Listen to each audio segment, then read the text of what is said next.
All right, I think I'm live. Starting a little bit early just to make sure I work out the kinks before we get underway. Are there folks that are here with us, with me right now? Hello, Lynx Acres. Hello, Paul Conrad. Cool, we'll give it another minute or two for folks to show up. I'm excited to do this session with everybody. You can hear me okay, I'm hoping. If anyone's having trouble hearing me, let me know. Otherwise, how's everyone doing? Are you all in cold climates like us? That's part of the reason why I wanted to do this live session today, is because it is cold and snowy out, so it's nice to actually be inside on a computer on a day like this.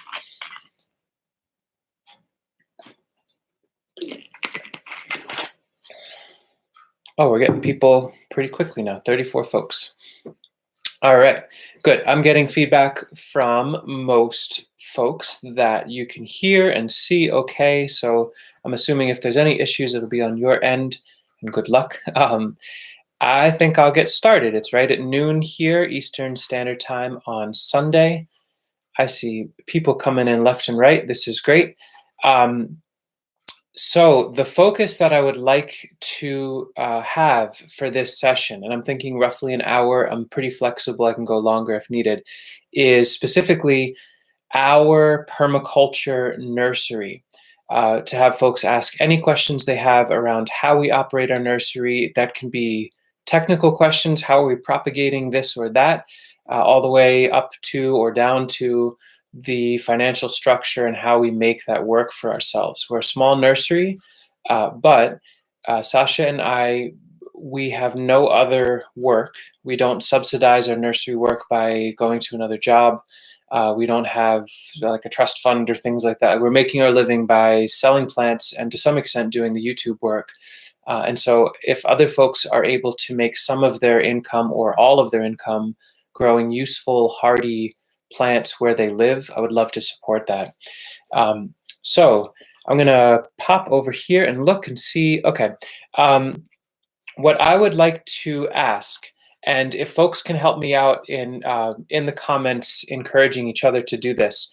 Somebody made a suggestion for questions. Set your caps lock on. It'll look like you're yelling, but if folks use all uppercase for their questions, it's going to help me see the questions a little bit easier and have them pop out from the other dialogue. That said, the first question that I'm seeing is, what is your most disease and pest resistant plants? That's a great list, probably in the hardy perennial herbaceous food, the veggies realm. Rhubarb, Turkish rocket, most of the alliums. Garlic is an incredibly reliable plant. Sweet Cicely has never failed us as far as getting diseases and that kind of thing. In general, when you work with diverse and hardy perennial plants, the disease pressure seems to go down quite a bit. So that's one of the key things I find is keep the diversity up, keep the density up, and it seems like the plants do pretty well. Lots of deep mulches and all that. Let's see. And again, bear with me if you see me kind of drifting off. It's because I'm going through the list of questions here. Great question from David Simpson. What portion of your nursery sales come from local sales versus online sales? Thank you for that, David. It is, at this point, our online sales represents probably about 80%-ish of our total income. And I'm going to be honest with you, I don't keep very, very close track. We monitor as we go, but we focus more on keeping track of the plants and the systems we're working with than the financial end. But I would give it roughly, mostly, vast majority is online, a small portion now is local. That's only as of the last few years. For the 10 years that I've been slowly building up this permaculture nursery, for the most part, it's been local sales that has driven it. And that's what I would encourage all of you to keep in mind.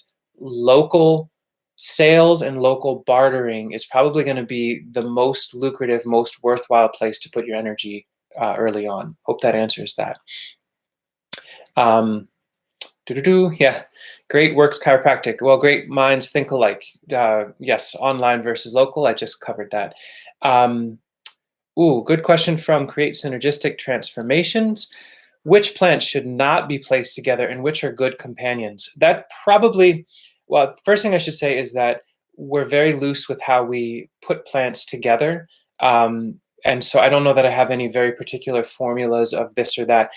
It seems as though um, if you are focusing on continually protecting your soil, deep mulches of wood chips, leaves, compost, etc., and working with the idea of basic food forest principles of the 7 layers of the food forest. You've got deep tap-rooted plants that have broad leaves. You've got taller trees that go up, shrubs that stay in the middle, and you're partitioning the light that's coming in. Most plants seem to get along with each other a lot better than we might think. I think when you see bad companions, it's more about that the resources are finite or there are other stressors. It's not about the plants themselves. That's been my personal opinion.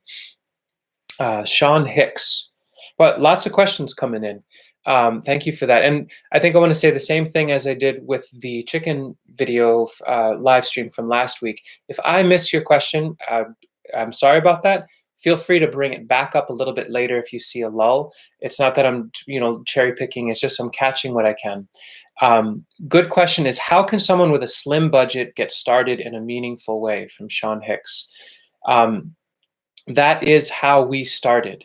And that to me is, I think, at the crux of what I'd want to get across to all of you is if you're thinking that what you're doing nursery-wise is going to be framed within or couched within the concepts of permaculture, part of that is being held by the ethics and the principles of permaculture, which include the idea of using slow and small solutions, valuing the marginal. In fact, if somebody was willing to look up a good link for permaculture principles and paste that into the comments here for folks that aren't familiar with them, that would be great.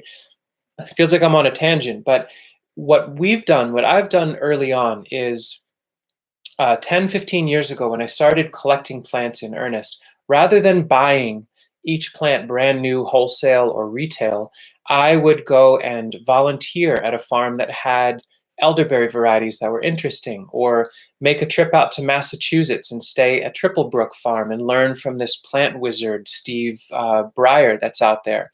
And over time, build a collection of plants, focusing first and foremost on the plants that are compelling to me, that I would really love to see many, many, many of in our landscape, that are appropriate for our climate, and that secondarily or down the road, hey, maybe I could sell those if I brought those plants in. By chipping away at it from collecting that diversity as your driver, you'll find that you build enough plant material that you can start selling without having to spend a lot of money.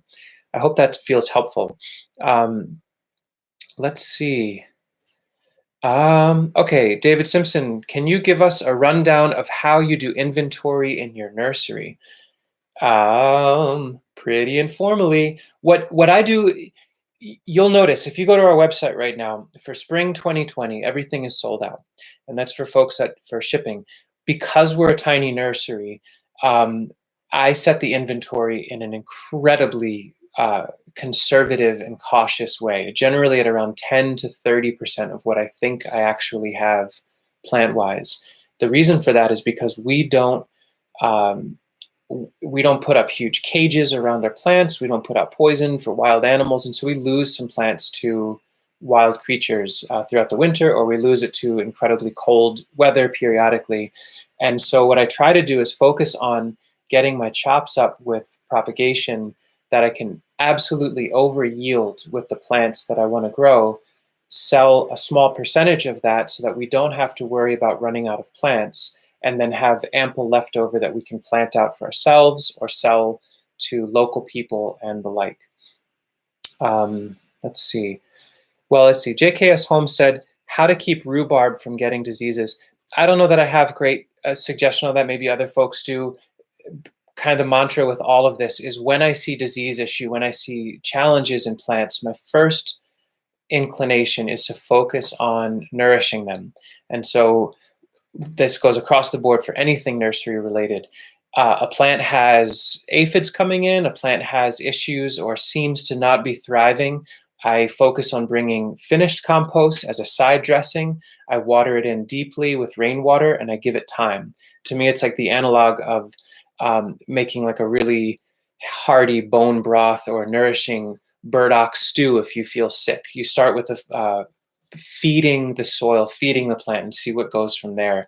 I don't do any foliar sprays to control or kill disease or kill pests and that kind of thing. So think about your overall fertility program and how you're building the soil that supports those plants. And hopefully that helps. Becky Raymond. Okay, so there's lots of questions coming in. Also would mention, this seems cheesy to say, but I'm very, very happy to do all of these for free. I don't think I'll ever ask for people to subscribe or that kind of thing. If you feel inclined and you want to kick in a dollar or two with the super chat, I'd be fine with that. But don't feel any pressure. Thank you all for just being here.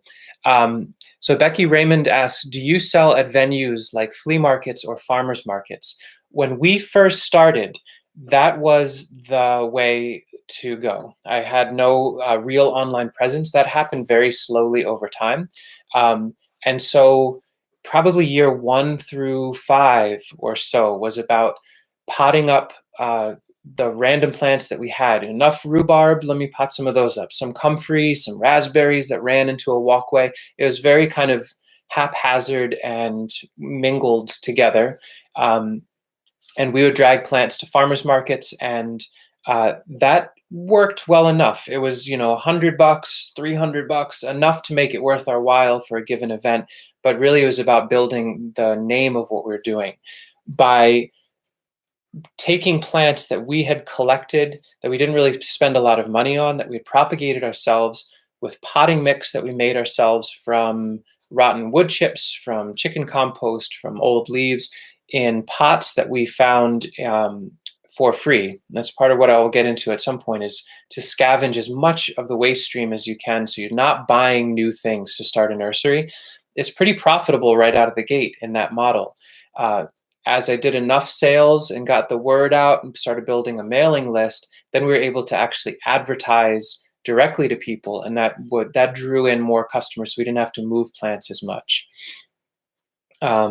Okay. Bear with me, I'm going through. Okay, yeah, and again, if you're asking questions, please put them all caps. It looks like you're yelling, but it helps me know to differentiate between what's being asked and what folks are chatting about. Edwin Desta, how did you hold yourself up financially early on before you both got established? That's a fantastic question. So without going into crazy backstory, when I first started pursuing permaculture plantings, food forests and all that, it was around 2003, 2005, somewhere in there.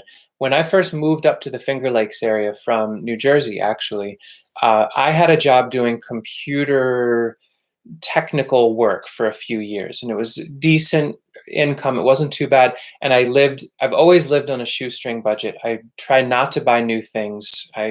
As you can tell, only get the fanciest, newest of things. And so Sasha and I are basically the same way. We met each other 6 years ago, but we've been that way our whole lives, or for most of our lives. And so having a backup job made sense, and chipping away at the nursery with the focus being on the passion of wanting to collect plants, to establish a food forest, to learn, to build a beautiful space that feels fundamentally resilient, with it being a possibility to leverage that as needed to sell excess plants. That's that sort of model, that sort of gentle entry, rather than I'm completely quitting the job, I'm dumping all that, I'm going whole hog into being a nursery, I'm going to buy all this infrastructure.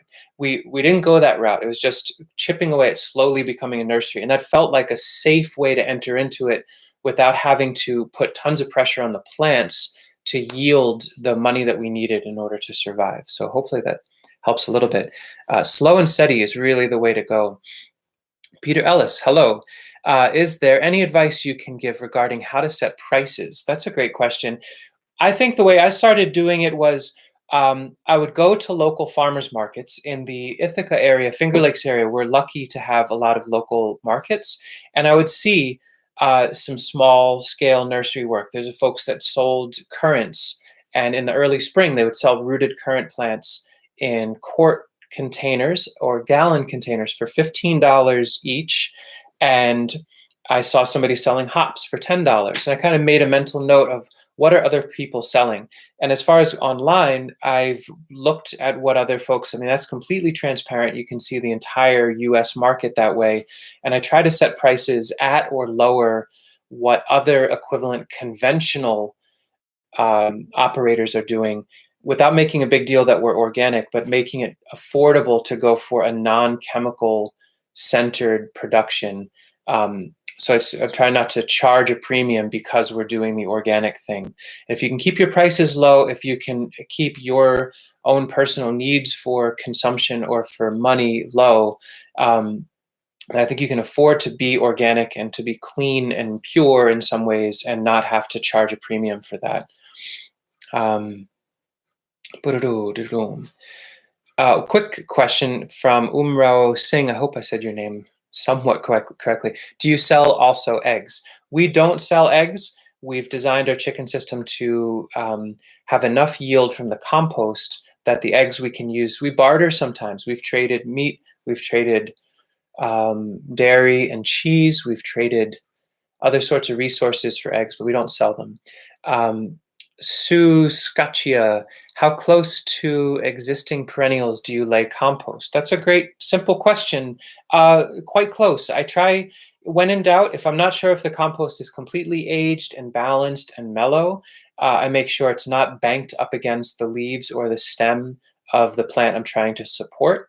If it's aged, really broken down compost, I'm comfortable, especially woody shrubs, stool layering with it. But when in doubt, put it near but not up against, and that seems to work pretty nicely. Okay, so things are moving along at a pretty good clip here. Well, let's see, Tom Detiage, have you tried planting prairie turnip? I have not. I hope it is wonderful. Darby Rancher, how do you decide what plants to invest in and propagate?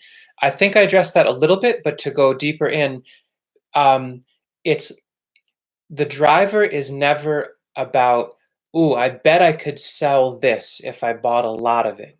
It's, man, that plant seems so compelling. It seems hardy and appropriate for our area. It seems like it has good ecological service, deep taproot or big broad leaves, or it's very fast growing, or animals can eat it. So in other words, it's a plant that we would love to see in our system.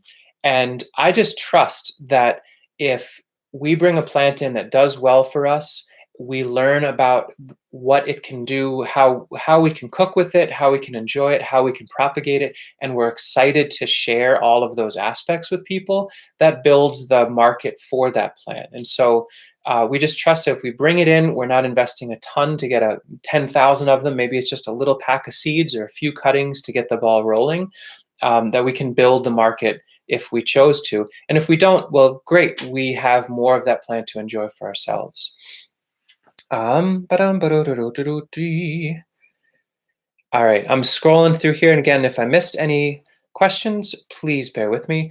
Okay, McCoy's Oak Hill Farm, great.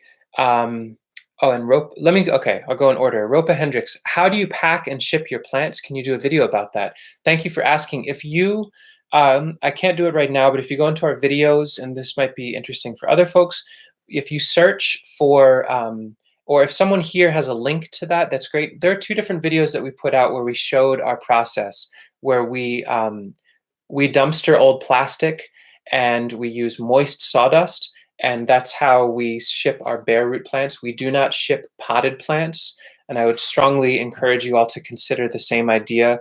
Bare root plants, when they're dormant, they have less stress when they're in shipping. For those of you that have purchased plants online, you probably know what I'm saying. When you get bare root plants, they're asleep. It's a smaller package. There's less material. There's less diesel to get it to you, and they're more adaptable to getting soaked and planted out and growing. fully leafed out plants and shipping, I've had them be crazy damaged. So if you're thinking you might ship plants, I strongly encourage you to look at bare root as an option. And we've have had no complaints from folks that in old plastic or reused plastic that they've had issues with their plants as a result of that. So I don't think you need to buy new plastic to wrap dormant, sleeping bare root plants. And we just get moist sawdust from local sources, and that's what we wrap around the roots. So it's pretty much free in that regard. Um, okay. Are you certified organic then, or just practice the concept? Thank you. Yeah, to clarify, we are not certified organic. We practice, I would say we practice beyond organic principles. There are a lot of nurseries that are organic that have practices that we wouldn't engage in. There's organic certified fungicides and fertilizers and sprays that are technically legally organic that we wouldn't want to use. And so we are avoiding the extra cost. We just have a little thing on our webpage that says our promise, and it explains all the things that we promise we do. And we really encourage folks to ask us questions. And I think by having the YouTube channel, people can see what we're up to, and they can make their own decisions of whether or not we're doing things ethically enough for them to invest in us. I think if you're transparent, you don't have to pay the premium to be organic for people to be able to trust what you're doing. Everything I'm going to talk about is about how to avoid paying more to get this small business up and running, because that is part of profitability. We're taught in capitalism, profitability is about getting lots of money, and yeah, it takes money to make money, and that's all true, maybe, I guess. But part of profitability is if you only earn a little, but you spend way, way less than that, your profit margin might be much higher than somebody who brought in $100,000 in sales, but spent $95,000 on tons of new material and stuff from Amazon and all the crap in order to be able to earn that 100,000. So we like to sell a little less, but consume a tremendous amount less, and that's profitability too. I like the saying, instead of go big or go home, it's stay home and stay small. Anyway, Amy, how do you make your homemade potting or seedling soil? What do you use in what proportion? That could probably be its own video, but I will say we're pretty loose with it. When in doubt, I like to use recycled pots that have, and you may want to look up videos where we talk about hugelkultur or hugel mounds, hugelkultur in a pot, or search for potting mix or pots on our channel. What we do is we'll take a pot and we'll put a layer of aged wood chips at the bottom, which bulks out the pot quite a bit, and it gives a reservoir for water and for the roots to go, and it uses less potting mix that way. And then we'll use a blend of aged compost, which might be old wood chips, chicken compost, etc., a little bit of perlite, not much, and then a thick, thick layer of wood chips on top. So it's like a wood chip soil sandwich, which makes about half the pot wood chip and half the pot actual mix. Very conservative use that way. Boldly Grow Homestead, looking to start some Paw Paw seeds in pots. Great question. Paw Paws in particular, if you're going to grow them in pots, consider the deepest pot that you can find. They are a very taprooted plant, and if they go down and hit the bottom, they can start spinning, and that's very, very bad for them. You may consider a deep air prune bed for plants like pawpaws, for hickories, for any of the juglans, the nut tree types. And the air prune bed will help shed that taproot and have them focus on laterals. Pawpaw in particular, you want to find a permanent home for them, ideally year 1, year 2. Any later than that, and they probably will have spun roots and not be super happy. Okay, so now things are moving along. Oh, please, whoever's doing the spammy stuff, move it along. James Smith, thank you. Let's see. We're going to remove that fellow. Thanks. How do you block? Linda Kurtz. In your opinion, how important is knowing the specific variety of a plant? Great question.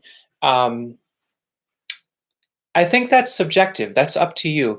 I think, for example, if you get a named variety of an elderberry, just as an example, you get Nova Elder, it is very worth your while, whatever your style is, to document the fact that you have Nova Elderberry or you have keepsake apple grafted on Antovnica rootstock.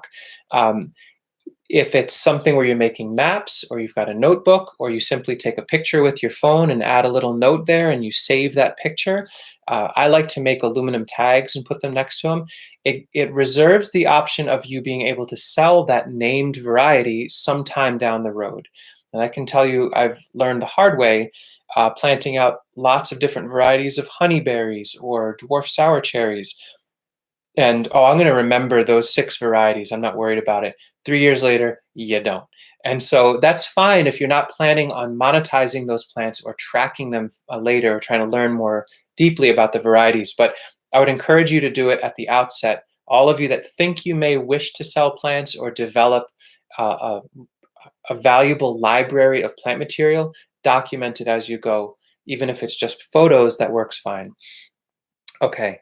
Um, Now, bear with me. Sorry about that with the spammy stuff. It is what it is. Okay. Create synergistic transformations. Hello again. Any plants that can be planted with bamboo. We grow a couple varieties of bamboo. They are intense characters. Um, I think you can consider ground cover plants, runners, and the like that may be compelling to grow. You may consider vining crops on the south side of a bamboo patch. Maybe bamboo and hardy kiwi can try to duke duke it out to see who can be the most aggressive in a landscape. What we're trialing, as well as we're planting oaks, chestnuts, hickories, and the like to the north of bamboo groves, with the idea that over time we can cut the bamboo down and keep feeding it as a very coarse mulch and have a tree pop up and be the canopy over the bamboo. We'll see how it goes. That's playing with fire for sure, plant-wise, but it seems to work so far. Okay. I'm glad, Sadie, that you like to stay at home, stay small. That's one of my favorite mottos. I think there's just not enough. I don't think there's enough open dialogue in our culture around the idea of aspiring to not get big, of aspiring to just be good enough, have just enough, and get on with it. I think if we could think that that is success, that you've got the time that you can do what you want to do, you have your health, hopefully, and you have resiliency around you, that's all you need. You don't need to have lots of money as well or be really well known and all that. So that's what we're aspiring towards ourselves. And we feel like we're getting successful in that way. So it's exciting. Um, Let's see. Renaissance Woman Farm. Do you find, thank you for this question. Do you find standard varieties are better sellers or the lesser known things like gumi? I think if your aspirations are to sell online, and so maybe, for example, you start a small Etsy shop or you hop onto some other project as a platform to sell things, if an online search can get to you, then the funkiest, most interesting plants are all fair game. Gumi in particular is a great example. In your local community, folks might not know about it, but online, people are going to really want that plant. This other end of that is locally. Let's say you have a potted gumi and you're doing a sale from your driveway, and someone says, "What the heck is a gumi?" If you have a chance to explain to them, it's a nitrogen fixing shrub with beautiful flowers, fruit that tastes like a gummy bear, they're incredibly hardy, blah, blah, blah, you've got a sale. And you've got an opportunity to teach someone in your community about an amazing new plant that they didn't know about yet. If it doesn't sell and you want it anyway, cool. Plant it in the ground, enjoy your gumi. Just as an example, we find if we have gumi, it just flies because people are getting more and more wise to these interesting plants and they're seeking them out. Let's see. Dario Cortez. It wasn't in uppercase, that's fine, but it's a good question. Do you know about Richard Perkins' work? Yes, I do. And in his book, he talks about how profitable a tree nursery is compared to other enterprises. What is your experience of that? I like this question, and I think it's very relevant and very important. From the standpoint of the amount of potential income you can generate per square meter, per area of space, I would argue that a perennial plant nursery is off the charts beyond what most agricultural enterprises are. So if you've seen, for example, our air prune videos where we grew a few thousand trees in wooden boxes with a mesh under them on our driveway, basically the amount of square footage of an average parking space could grow between $5,000 and $8,000 worth of trees, shrubs, what have you. The question then is, can you sell them all? But maintaining your chat, I'm out of here. Okay, sorry, I got distracted. Somebody said they're giving me a thumbs down for doing nothing about maintaining your chat. I'm out of here. Anyway, yeah, you can generate a lot of money through nursery work. And I think in conjunction with growing food for yourself, nursery for your own projects, and to propagate plants for yourself, it's incredibly worthwhile, definitely. Okay, so again, if I'm missing questions, please feel free to ask them again. I'm going to bounce around here a little bit. Thank you. Permaculture Journey. This is a good question, and I want to address it. What do you know about any legal hoops running a nursery? In New York State, we want to be above board. We applied through Ag and Markets to have our New York State nursery license. It costs us $50 a year. It was a very straightforward thing.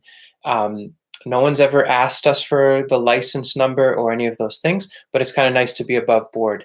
If you're super tiny, you're selling some things on Craigslist locally, or an ad in the local newspaper and stuff out of your driveway, it's up to you. I think you could probably just start selling plants and see what happens. If somebody says, hey, you need a license, get a license. If you're going to sell online, or if you're going to be a public figure in some ways, then it's worth getting the licensing. Thank you. Unimath's tutorials. At what point did you understand that your nursery was profitable enough to go all in? Did any of you keep a job during the transition? Great question, and I think very relevant for lots of folks. It was maybe about 3 or 4 years ago. Sasha was still waitressing, and that was what she had done for about 10 years as her income. And I kept pushing, I think we can do it. I think we can do it. I think you can quit. I think you can quit. And she held on, and then dwindled down to 1 day or 2 days a week. I think phasing out slowly from what is a reliable source of income as you build up slowly the income from your nursery, I think is a reasonable way to go. I personally feel confident that the direction we are going, and this is not to get on like a political rant and all that, but healthy food is harder and harder to access by just going to the store and buying it. We're having more and more complexities around global climate change. There's more and more fragility around the global food system. I'm seeing, being in the position that I am of selling these plants, I'm seeing the desire for hardy perennial food-bearing plants grow astronomically. And I think there can be way more nurseries, especially for local communities, offering these plants. If you can combine it with adding in the extra service of installing the plants, supporting people, and the like, I feel like it's a path that folks can take, that the demand will only get higher and higher as we go into this unknown future. Okay. Now, let's see. Marketing for nurseries. Dario Cortez, excellent question. What are some suggestions you would give in terms of marketing for nurseries?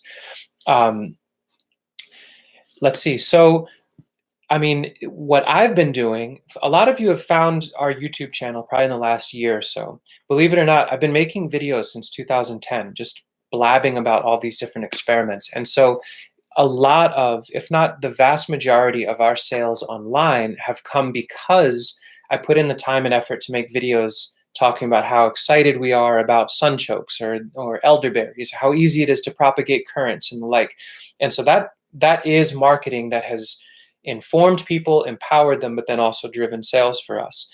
Locally, maybe there is a fair about gardening that you can offer up a presentation on why you might want to grow more perennials where you live, or how to grow beautiful plants that are ornamental but also make food. And so a lot of the stuff that drove local sales for me early on was volunteering to give presentations and discussions, to open up open house and tours and workshops and get people excited about these sorts of plants. And that helps you involve yourself in your community more. You connect with people directly, you empower them directly, and it really does help to generate sales, I've found.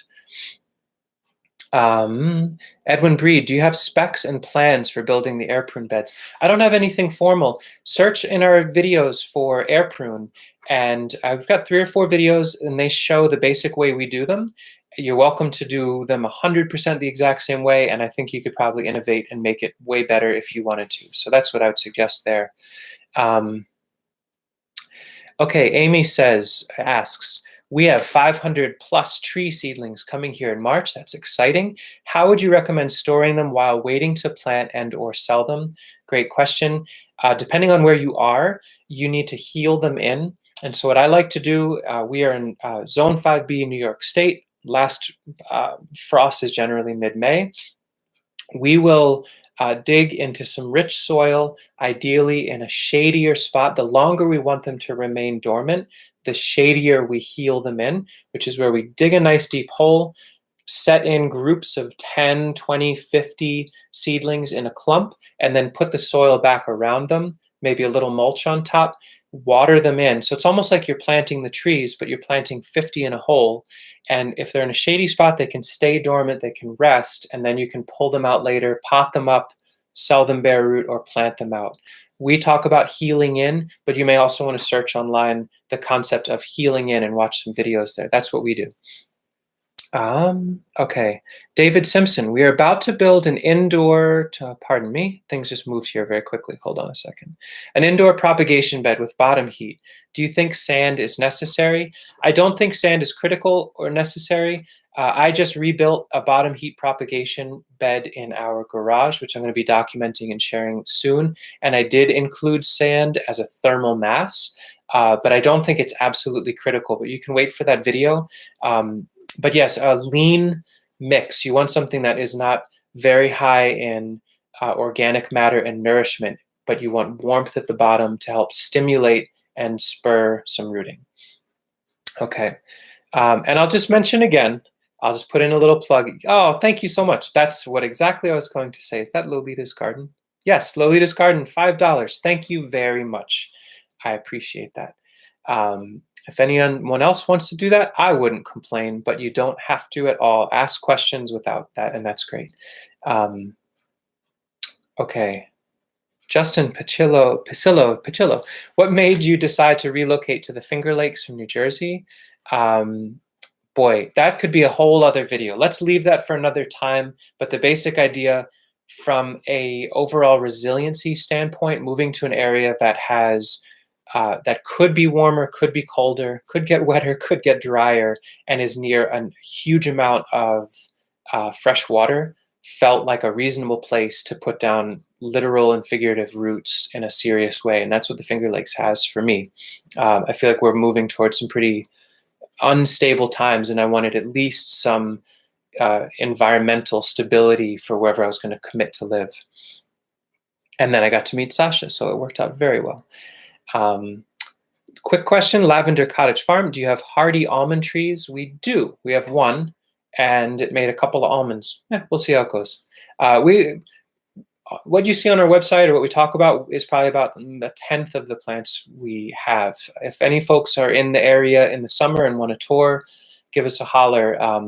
It's kind of crazy how many different plants we have around. Let's see. Pardon me as I look through again. Okay. Scrap Happy Quilter, do you have planned visitor days? Thanks for that. Informally, what we do is encourage folks, if you happen to be in our area, reach out. And then if you're on our email list, we will let folks know when we're doing workshops or open house or guided tours and that kind of thing. It's pretty informal. We're not a business in a big formal way. We're just a small operation. Linda Kurtz asks, opinion on running bamboo versus clumping bamboo. Any words of advice? Running bamboo, serious plant. In our zone 5B, we get cold enough that the different varieties we have get knocked back by an average winter. In anywhere that's warmer than here, if you don't see below 5 or 10 Fahrenheit as your absolute seasonal coldest, let's say Pennsylvania or warmer, running bamboo could be an incredibly dominant plant. Clumping bamboo is cold hardier, but I've also found that they've died on us. I'm not quite sure why. I think they're amazing plants. They have a hugely important historical history with humankind, and they need to be something you keep an eye on and you decide if you really want to get involved. Michelle Helen Labaganara. Like an apple, will growing elderberry from seed produce a different variety? That's an exciting question. We have elderberries that have popped up from seed. I think this year will probably be the first year they start to make some fruit. It seems like it's about 2 to 3 years from seed. They seem very similar to their likely parents, and I suspect it will be quite similar. I don't think you're going to get an incredibly different experience from a seedling elderberry. I think they're worth growing from seed for sure. Same thing with currants. Yes, you can propagate from cuttings. That's amazing.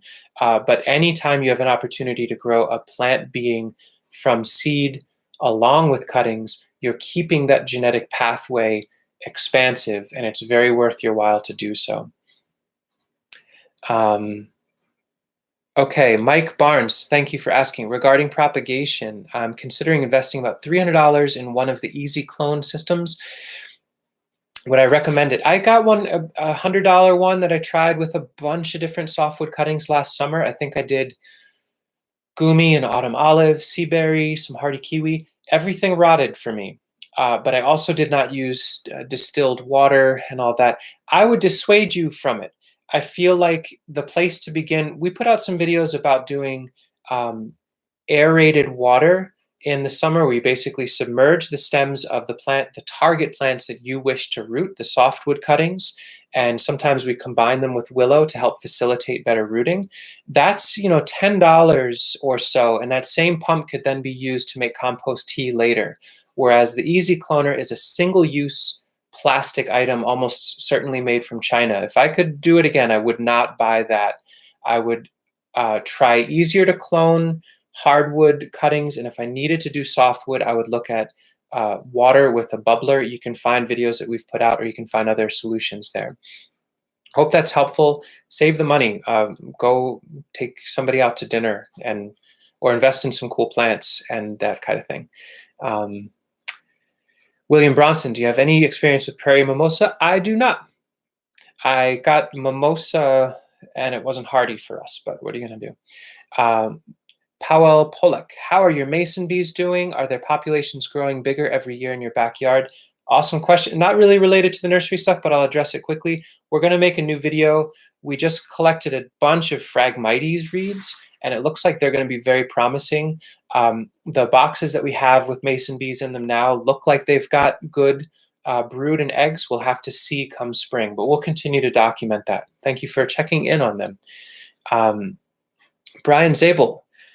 Oh, thank you, David Simpson, for $5 Canadian. I appreciate it. Let's see. Let me come back to. I lost. I wanted to answer. Well, I lost. Oh, here we are. Brian Zabel asks, what are some underrated, lesser-known perennial fruit plants you would recommend? Hard to answer. It depends on your climate. If you're similar to us, New York State-ish, cold, temperate climate, underrated, lesser perennial fruit plants. Any of the currants, blackcurrant in particular, they've been amazing for us. I think honeyberry is worth exploring, specifically the Japanese varieties. We're finding the Russian varieties we're getting too warm in New York for them. Gumi is phenomenal and very hardy, very disease resistant. I know some people are going to hate to hear me say this, but I find autumn olive to be an incredibly reliable, very facultative and supportive shrub. It's invasive, it's illegal, blah, blah, blah. You figure that out, but we love them. They're amazing beings. Other minor fruits, sea berry, deer resistant, sun loving. So the early pioneering, self-sufficient plants, and which are the nitrogen fixers, autumn olive, gumi, sea berry, have been amazing for us. The shade tolerant understory adaptable shrubs like the currants, the honeyberries have been amazing to be able to tuck in under other elements. They're very versatile design element. They don't have to be in their own fancy spot. You can tuck them in under a peach tree or next to an apple and let them grow. So we've been really thrilled with those. I could go on and on though, but I'll just leave it with that for now. Homestead court. Do you use tree wrap or paint or nothing on fruit trees to help prevent sun scald in winter? Awesome question. I do not paint anything on the trees. Very simple suggestion you may want to consider. The southwest is where most of that sun scald can happen. For those of you that are not aware of it, it's when the plants in the early spring start to really swell from a late day sun that warms up and has fluid moving in the plant. If you can think about a companion plant that can grow to the southwest to help cast shade on your tree, that might help quite a bit. Very simple idea if you're having that issue is to take some dormant black currant cuttings and push them into the soil to the southwest of the trees that you're concerned about. They may very well help cast some shade there, just as an idea. That's worked pretty nicely for us. It's a great comment that Nora turned. I just wanted to highlight this. Too many people don't have a local small nursery. The big box store are there to take your money, not sell you the correct plants. It's not a question, but it's something to touch on. The plant, you go to Tractor Supply or Lowe's, Home Depot, and you think you're getting a deal, $20, $25 for a potted, grafted apple tree. The root systems on those trees are miserable.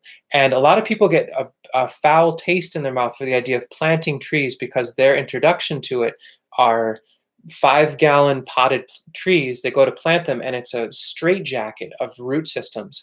Not to mention they were jacked on chemical fertilizers and all the other things. So if you can be your own local nursery for your community, it's incredibly valuable. We're coming into a time where we need to be able to support each other in growing these things.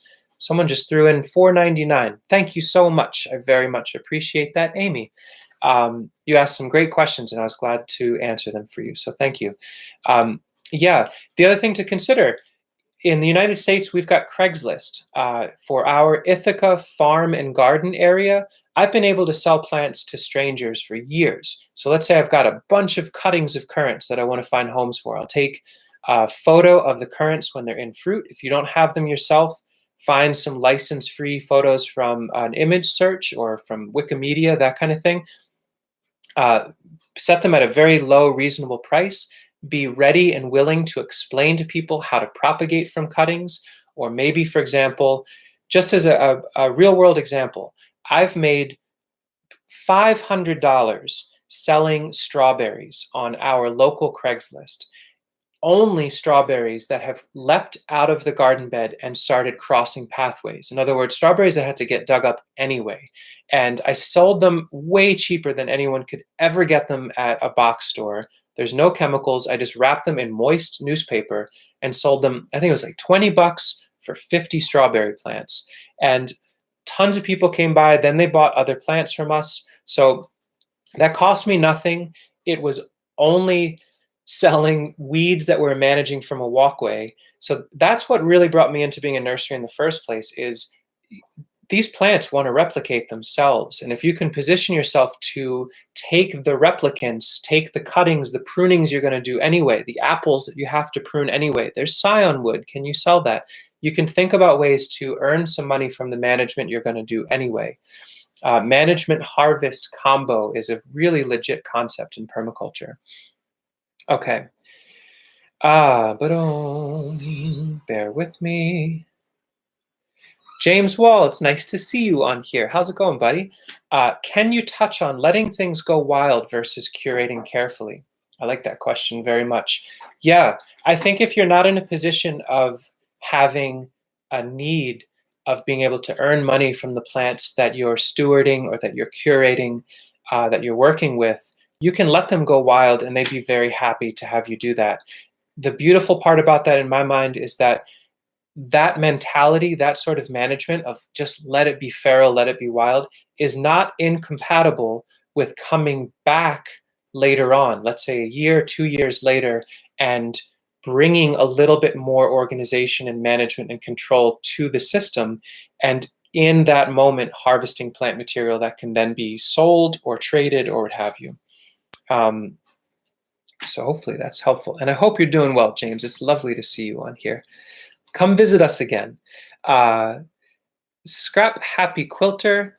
Do currants do well under elderberry? Yeah, they do okay. Elderberry is such an aggressive shrub. You want to be a little careful unless you're cutting the elderberry back quite often, once a year, every other year, it can easily outstrip whoever's around it. So if it's a brand new single variety of a currant that's very precious to you, I wouldn't plant it there. If you have handfuls of cuttings, where should I stick these?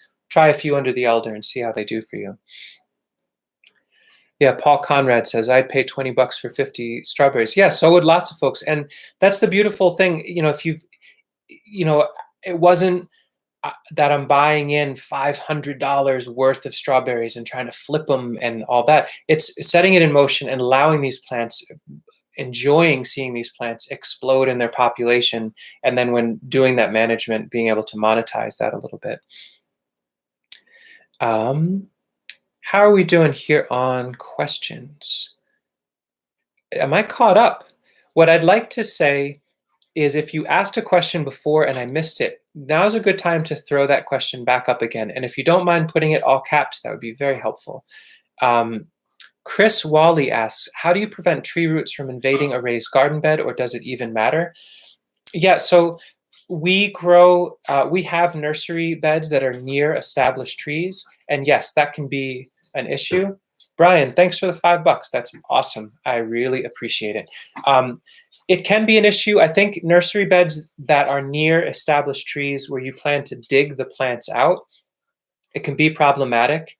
What you may consider, if you want to have permanent raised beds under the canopy of existing trees, consider those permanent raised beds as nursery beds that you're collecting cuttings from, or you're collecting seed or above ground parts, so that you no longer have to dig to get the nursery material you want. So perhaps it's a collection of currants, perhaps it's sweet Sicily and Turkish rocket that you're collecting seed from rather than digging up the plants. That's very compatible with the overstory tree and not having to hurt its roots.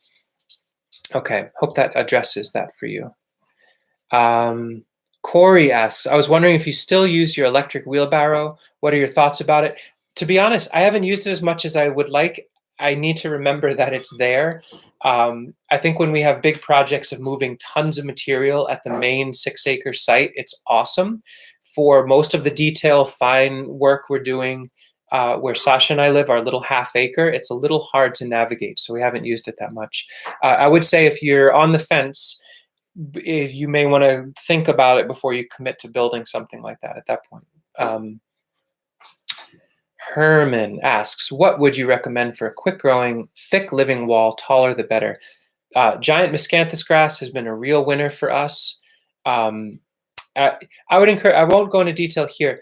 We've got a playlist on our living wall. Check out those videos and really check out the comments. Lots of good dialogue and lots of people offering suggestions, all in the theme of really fast, really dense, really protective. Hey, Sasha. We got a little sneak peek of Sasha getting a snack. Anyway, we might be able to get her in on this video. We'll see. If anyone has questions for me, but I doubt they do. If anyone has questions for Sasha, let her know. We're going to do a video one of these days about cooking and all the amazing stuff you do then, and I'll shush up and be on the edge. Let's see, Nim. Hey, buddy. By the way, folks, Nim is the amazing source of that beautiful music in the most recent aerial footage video. So nice to see you here. How warm is too warm when bottom heating current? Great question. The sweet spot, the average sweet spot temperature I think I've found for all things bottom heat has been around 74 Fahrenheit. I try not to go too much above that. I don't know what that is in centigrade, bear with me, but that seems to be the sweet spot. Currant requires very little bottom heat in order to stimulate callousing and good growth. You can definitely, if you're only propagating currant or elderberry or willow, you do not need any bottom heat whatsoever. Just stick them in the soil, they'll do just fine. Okay. And nice to see you here, Nim. Thanks for joining us. Pennsylvania prepper. I'm okay at growing pawpaw when I get seedlings, not so much at seeds. Any advice? Cool. Pawpaw is tricky until you know some basic rules. The number one thing I'm going to suggest to all of you that may be interested in growing pawpaws from seed, of any of the plants we've ever grown, pawpaw seeds are the most sensitive to drying out by a long shot. If you eat a fruit and you've got a seed in your hand, let's say you put it in your pocket with the idea that at the end of the day, you're going to get it in the fridge, what have you. When you take it out, it's almost always a very light tan color. It's nearly dead at that point. If it's possible that you have seeds that have dried out at all, that will kill viability. If you have small number of seeds, you keep them moist, you can store them in moist paper towels in your fridge, plant them out in the spring with a warm space. So maybe you put them in a deep pot in a warm room. Or in the fall, if you have enough fruit, you can simply smear them out, fruit and all, and put a deep, deep mulch.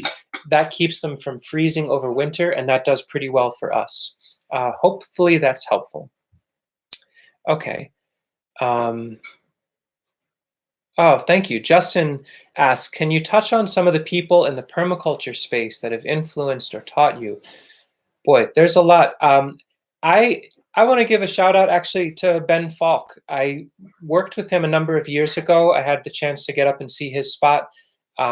He's been at it for a long time, and he has some really pretty amazing like built infrastructure systems. I learned a lot about water systems from him. My dear friend Eric Schellenberg is a wonder and a genius. He's down in the Hudson Valley. If you can look him up on Facebook, he's really active there. Corey, $5. Thanks so much. I really appreciate that. Oh, and it's you, Corey. Nice to see you. How you doing, man? Thanks for joining us. Jonathan Bates. Yeah, Jonathan Bates is amazing. Let's Food see if Forest I- Farm.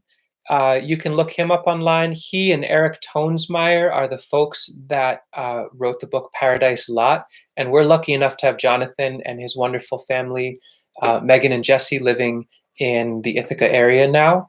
Yeah, Eric Tonesmeyer is great. I would encourage folks to check out Triple Brook Nursery. They're in Southampton, Massachusetts. Steve Breyer taught me a tremendous amount about propagation. He's got over 1,000 different varieties of Zone 5 hardy perennial plants. If I think of some more, I'll just throw them out there. But that's who comes to my mind right off the bat. Your mom growing stuff? My mom, Sasha's giving me some good examples. Yeah, growing up, my mom was very wild as a gardener. We grew up in a suburban place, and she just put plants wherever she pleased, and that helped quite a bit. And genre? And well, that's a whole other story. That's a good story for our background talk. We'll do that some other time. Okay, so working folk. Any advice for hops trellis? Can't do the traditional high poles on rented land. Oh. You can have hops love, they're very willing to grow up fences. You can also let them grow up trees. Since they die back in the fall each year, they can grow up a tree. If it's a nice established healthy tree, you can even throw some strings in the tree to help get them up into it. And then when you cut them back in the fall, it takes the pressure off the tree. That seems to work well. Also, if you have a brush wall or a living fence that you're trying to get some more cover on, hops seems to do a nice job of running that. It feels like I might be bouncing around. Are folks still finding this useful? I guess if you're not, you're leaving. So that works out pretty well. If people are feeling like, oh, if only this was a slightly different format, or I came here with the hopes that it would be this sort of format, but it's that, let me know. And if I can make adjustments, I'd be really happy to do so. Okay. Thanks for joining us, McCoys. Good luck with your chores. You've been along here for quite a while. It's great. Henry Yaffe. Oh, good specific technical question. Is there a difference in harvesting grafting scion versus harvesting hardwood for cuttings? Well, clearly there are two different ways to propagate without getting too crazy into it. Scion wood is plant material that you intend to graft onto other rootstock in order to grow that. Oh my gosh, middle way, $50. That's crazy. Thank you so much. That's wonderful of you. I appreciate it. So that's scion wood. Hardwood cuttings you're taking and you're putting into a media or into soil to propagate on their own roots. Maybe you already know that. That might not have been your question. As far as when to collect them, scion wood is something you want to collect when the plant material is dormant but beginning to move towards waking up. So for a lot of folks collecting scion wood for apple, pear, and the like, it might be in our area around February, January, February, that the buds might just begin to think about swelling a little bit, and then they can be stored cool and moist until they're ready to be grafted.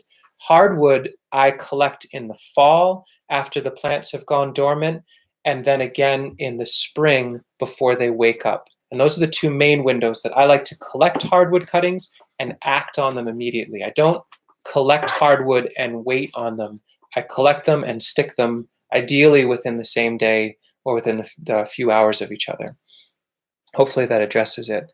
And middle way, my gosh, thank you. That's crazy. You didn't have to do that. Let's see. Let me keep. I can't create synergistic transformations. Any plants that can grow next to cedar trees. I don't know that I have good answers on that.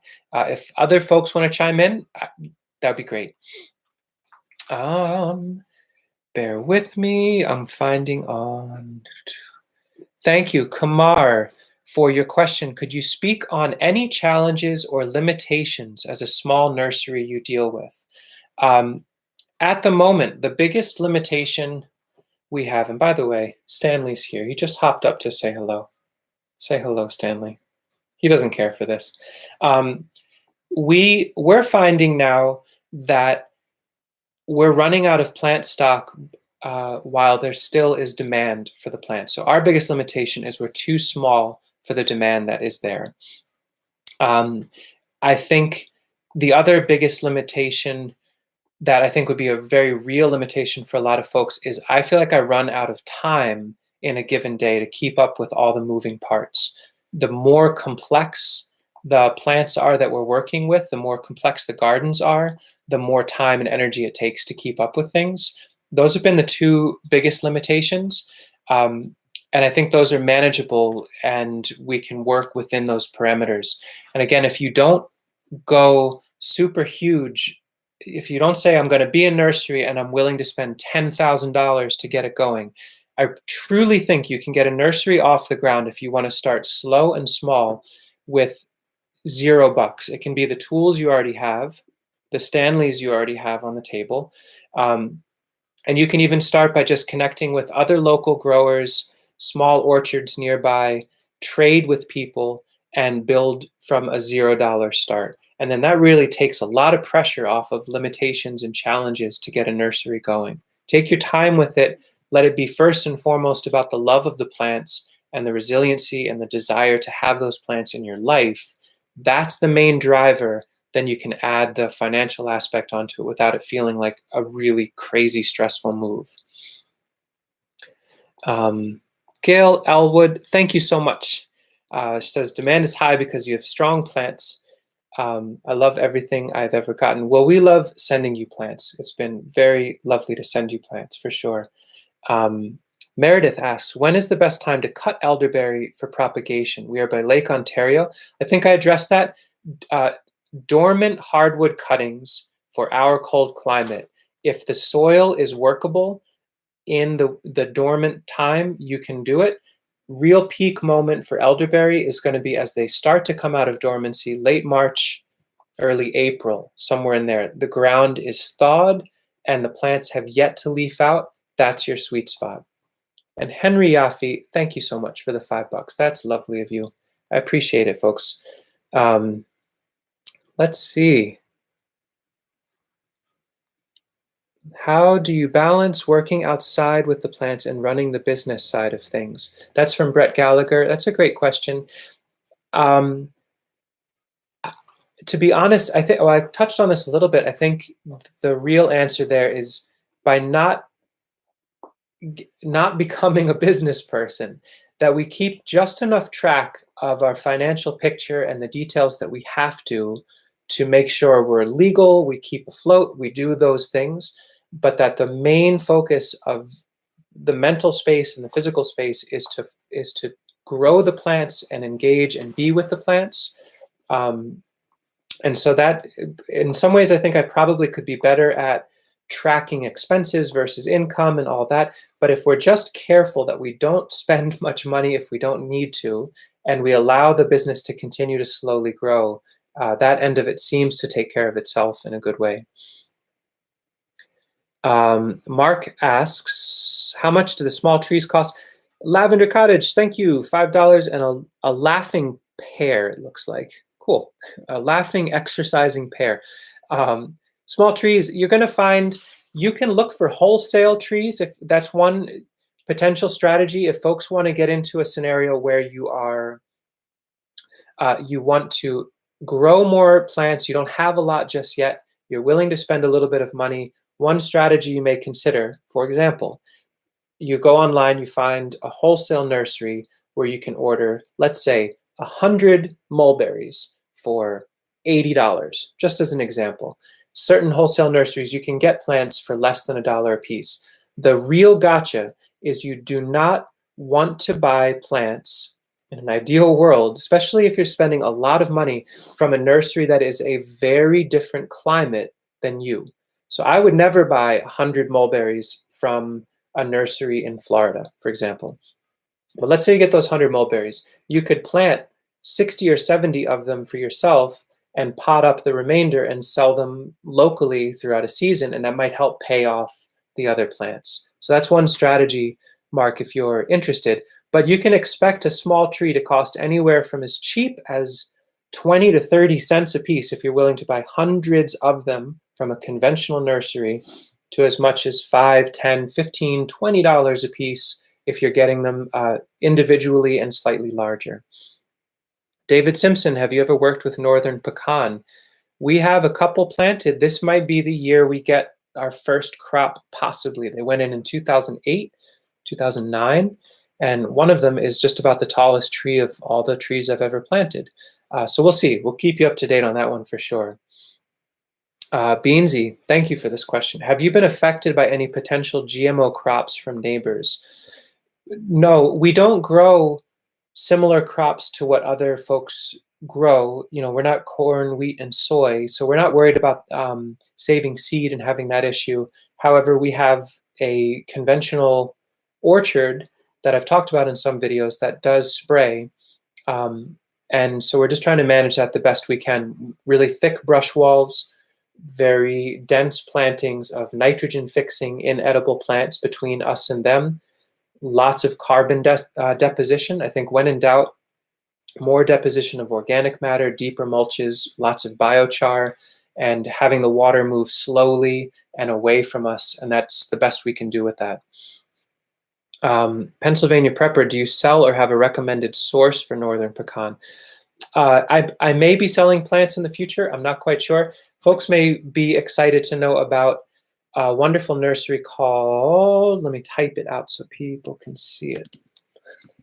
You can see standing here. Very professional stuff here. Perfectcircle.farm is a really great nursery up in Vermont, and I'm sure a lot of folks know Twisted Tree Nursery. They both may have pecans. I'm not quite sure, but you can check them out. And either way, they've got amazing plants, so check them out. Let's see if I'm keeping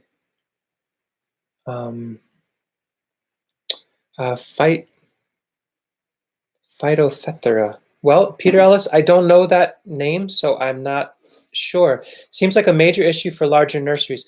I would suspect you can avoid, boy, he's been in the frame the whole time, I didn't even realize.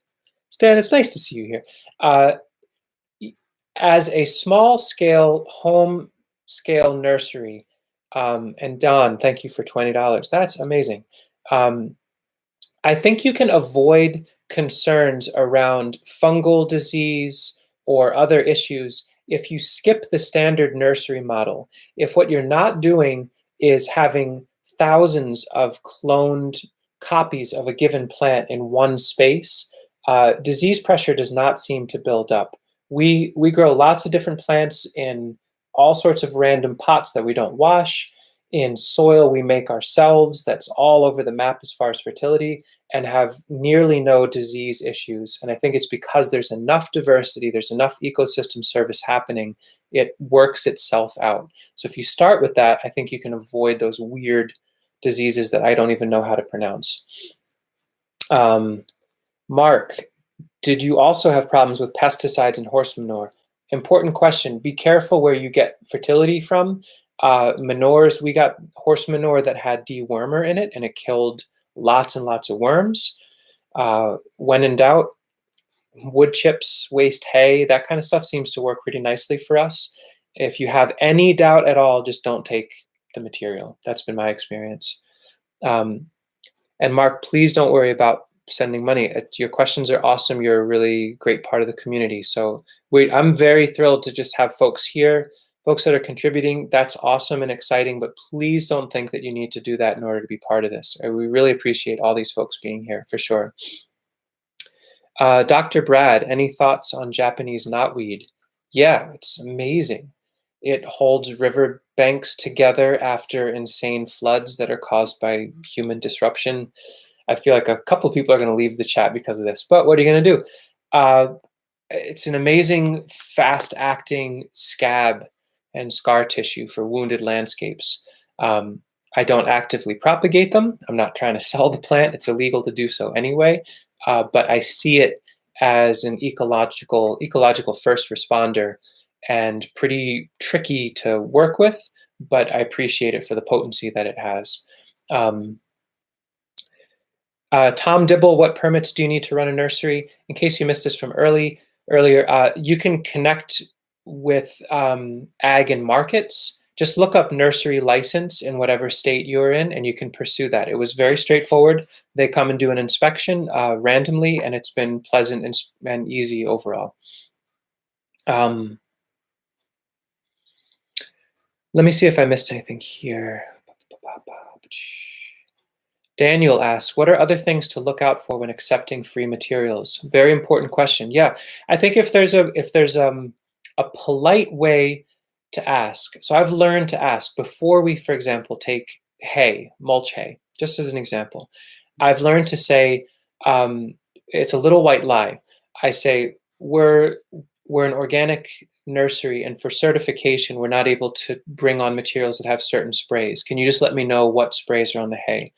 9 times out of 10, folks will be like, oh, we don't spray anything, it's fine. Or we had Roundup sprayed on a field, but it was, a mile down the road, the hay never saw it. So if you can ask those questions, if you're taking manures from folks, just say, oh, are you using any dewormers or anything like that that I should know of? And not like, you're not using that stuff, are you? But just ask and be polite and be appreciative. And if they are, then say, oh, I have certification, I can't take it, blah, blah, blah. That's the way we've been handling that. And Middle Way, thank you for $5, man. Or person, woman, I'm not sure. What are your thoughts, plans for the coming grand solar minimum that is going on, and how will it affect the growing styles currently being used? You are asking questions I do not know about. I'm going to have to search for grand solar minimum after this. I do not know, but thank you for the $5. Ben asked, do you guys have buckthorn in New York? Yes, we have European buckthorn. It's a powerful plant, makes great firewood. I've got a lot of positive things to say about it. I would never grow it out, but we work with it, we manage it, and it's here. It does some really good decompaction work. I would never use chemicals on it, but I would gladly harvest it out to turn into firewood and biochar and brush walls and like in order to put in other plants. Amy asked, do your chickens eat your autumn olive? We don't have any autumn olives that are actively cropping in their yard, so I haven't seen that, but I would suspect they would love it. Someone asked about, do you have any growing citrus in your area? We're too cold up here. Sea buckthorn or sea berry, if you're interested in a citrus-ish experience and you're in a cold climate, that may very well be worth looking into. It's not an orange, but it's orange colored and very tangerine-y, very citrus-like in some ways. IP Bio, where did you learn your plant lore? And can we have a longer drone video with narration, please? Yeah, we're going to try to do more aerial. I kind of prefer aerial footage over drone, I think. But our friends who did that beautiful work, we might hire them in to do some shots again this next season. And we'll see. Where did I learn about plants? It's a good question. No formal training, and I think that's worth noting. I went to school for fine art, and I've been doing this experimentally and playfully for a number of years, and just learning as I go, making ridiculous numbers of mistakes, having complete failures on experiments, and slowly but surely starting to feel like I'm just beginning to scratch the surface of understanding these systems and these plants. So there's no needed sneaky entryway. There's no pay admission to get the information. I think if you just start working with plants, they're very happy to reveal all the things about themselves. You just kind of have to ask and keep an eye out for what's going on there. James, hey buddy, you're still here. What's up with the Miyoga ginger? How's it performing? Yeah, good question. This is another winter we're testing to see how it overwinters in our high tunnel and also out in the garden. And if again this spring it comes through without any problems, that the population is healthy and it's grown and expanded, then we're definitely going to offer it in the fall. Last year it went right through the winter, no problems. I want to make sure that it does it 2 in a row, and then we can say it's, for our experience, hardy to zone 5B, and just yell to the hills about it because it's a pretty exciting plant. Really beautiful. Sasha pickled some, but I don't think we had a chance to eat it yet. We've eaten a little of it. It's good. We'll do a reveal on that at some point. Okay, so we're at 1 hour and 17 minutes. Let's say another 5 minutes, and then I think we'll probably wind it down if that's okay with folks. Bear with me. I'm just getting caught up again. No. Okay, so Beansy would love an aquaculture update on the tubs and aqualife. Yeah, so 100% offline, retired, dormant for the winter. We put all the fish back in the ponds in the ground and that, and retire all that in the winter. So we'll do some updates on those systems in the spring and summer when they come back up again. If I tried to eat Osage orange, I haven't tried to eat. I think it's the seeds you're supposed to be able to eat. I've heard it's not bad too, so we'll see. We'll give it a shot. Daniel, any phone apps or tools specific to nursery you'd recommend? I don't know that I have that suggestion. Maybe other folks want to address that if you found some interesting tools or resources. One thing I want to mention before I forget it, bear with me for a second. I want to reload this. I wanted to make sure people had access. I put this in the description, but I'm going to copy and paste it here now as well. I did a presentation, so I just put this into the comments or into the discussion thread. There's a bit.ly link that links to a Google document. It's a presentation talking about how we do our nursery work. Out of context, it's a little hard to understand exactly what's going on, but I list some nurseries and tool resources, show some photos of how we're propagating things. So maybe you want to copy that and put it in a note somewhere and look at that later on if that's helpful. Yeah, Dio, so you ever grow, oh yeah, we grow Osage orange. We actually offer it through our website. We're sold out for spring, but easy to grow from seed, super thorny and amazing. And what we're interested in trialing is grafting Che onto Osage orange, which is an Osage-like tree that's hardy to hear, that makes fruit that's supposed to taste somewhere between watermelon and strawberry, kind of like a mulberry, but much larger. We'll see how that goes. That's probably a few years out before we'll be offering those. But you may want to look into Che fruit, C-H-E, and get excited about that. There's some cool nurseries that offer them. Middle Way, thanks again for $5.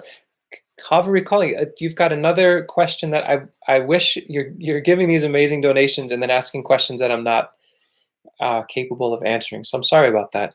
But that's another thing. When this is over, I'm going to look up and try to learn about. Amy asks, can you talk about some of your failures and what you learned from them?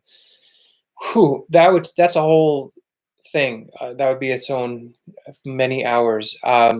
So many times trying to store seeds in like all sorts of different ways, or planting nut seeds in the fall with garlic around them. One year it worked perfectly and we had all sorts of beautiful trees. And so I told so many people, oh, it's the best way. You just put in chestnut and hazelnut and then put garlic around it, and it's the silver bullet. You can just plant them in the fall and nobody digs them up. Next year lost almost everything to rodents. All sorts of experiments in trying to deflect deer and rabbits away from plants without having to put cages, most of them not working in the long run.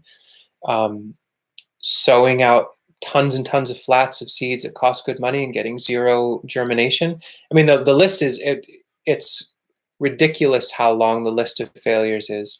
But I feel like as long as I'm trying to learn what it is that probably went wrong and make a little bit of adjustment, or to try to not repeat that exact experiment again, then it's a loss, but it's not huge. And again, coming back to not spending tons of money on plant material or going into debt to become a nursery, it's not catastrophic if you make mistakes in the pursuit of learning and building out what you're doing. Let me scroll down a little. Middle Way, too much. My gosh, thank you so much. Really appreciate it. That's great.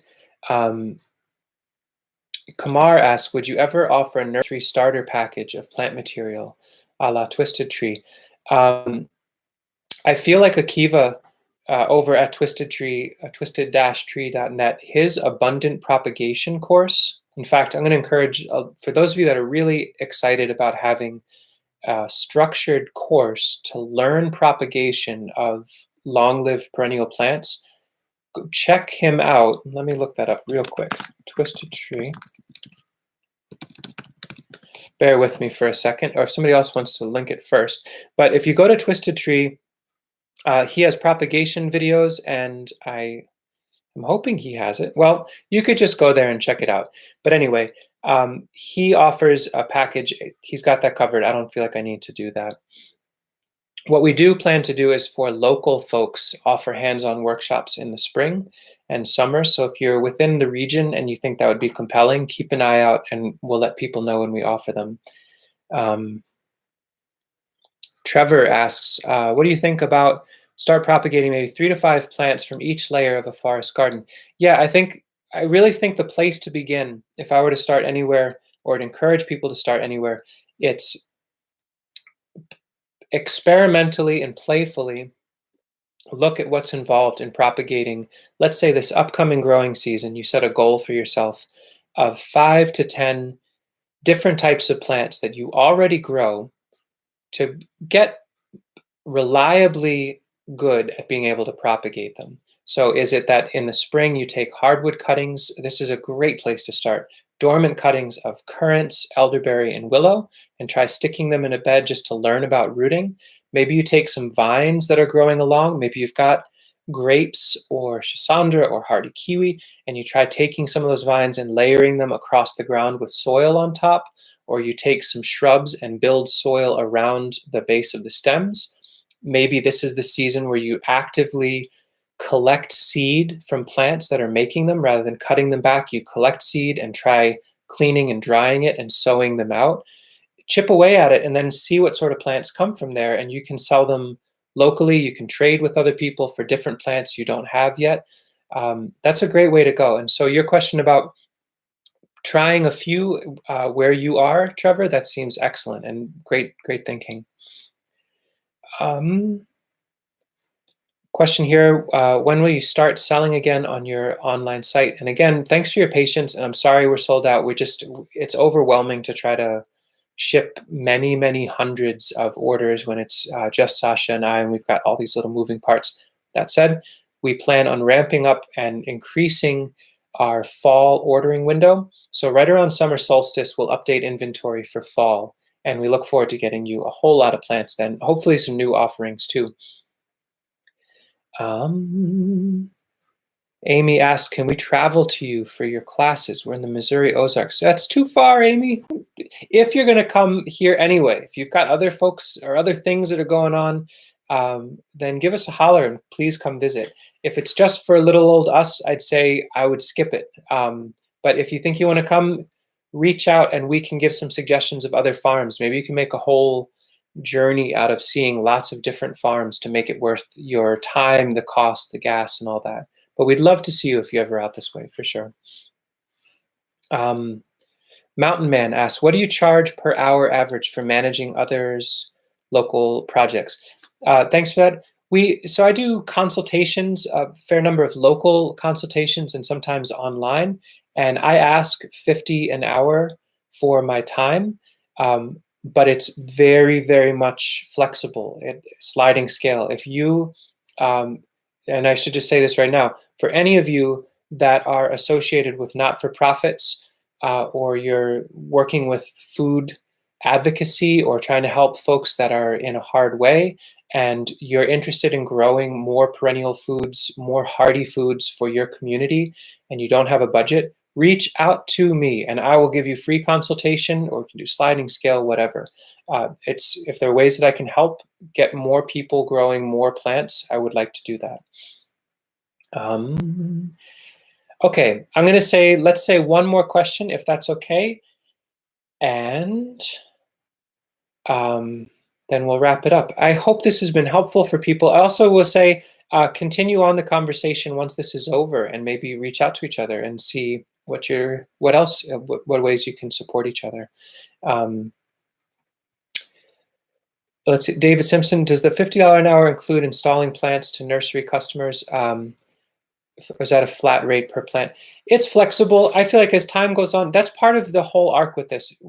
We are what we are, and Edible Acres is what it is right now, but it's not set in stone. It could be that we evolve into being a nursery for nurseries, that someday we're offering starter packs of plants for other folks that then can grow them out and sell them locally, or that we move away from selling the plants but offer support.